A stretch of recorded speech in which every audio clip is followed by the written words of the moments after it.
قبل ما ابدأ معاكم الفيديو يا حبايب قلبي، خلينا نصلي على الحبيب سيدنا محمد عليه افضل الصلاة والسلام. اهلا بيكم يا حبايب قلبي في قناة بيتي حياتي مع ساسو. وصفتي النهاردة معاكم يا حبايب قلبي بسبب سوء الجو، وبقى كل سنة وانتم طيبين، تغيير الشتاء للصيف وفصل الربيع، فكلنا بنعاني من برد شديد بيؤدي معانا الكحة وبلغم في صدرنا، فمش بيروح خالص معانا. النهاردة وصفتي معاكم ان شاء الله هتجيب نتائج هايلة جدا.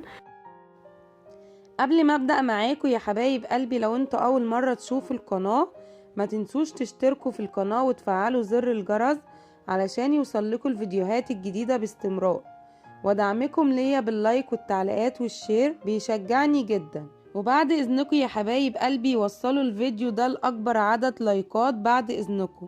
النهاردة وصفتي معاكم بمكون واحد اللي هو ورق الجوافة، هيقضي تماما على الكحة ان شاء الله والبلغم. طريقة تحضيره يا حبايبي سهلة جدا. هنجيب اي كنكة، وده شكل ورق الجوافة، بيبقى بالشكل ده، بيجي من عند اي عطار او العشاب. بتقولوا له انا عايزة ورق جوافة، بيديكي ورق الجوافة ده، ورخيص مش غالي وجميل جدا.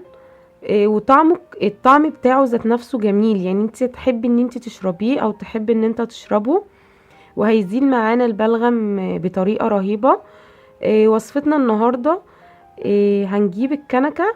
طريقة تحضيرها: هنجيب كنكة ونحط فيها المية على قد انت استخدامك، ان كنت عايزة كوباية او كوبايتين، وهنحط ورقتين جوافة من دي، وهنسيبها على النار من 5 دقايق ل10 دقايق لعند ما تغلي خالص، والورق الجوافة يخلط، يدي المية اللون اللي احنا شايفينه ده اللي هو الاصفر ده. وبعد ما يغلي هنحطه في الكوباية، هنصبه في الكوباية وهنصفيه كويس، وهنحط معلقة سكر او حسب ما انتي عايزة، يعني ما تكتريش، يعني من معلقة لمعلقتين عشان بس السكر ما يزودش الكحة معانا.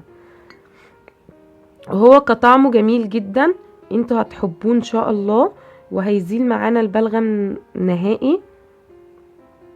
ودي كانت وصفتي معاكم يا حبايب قلبي.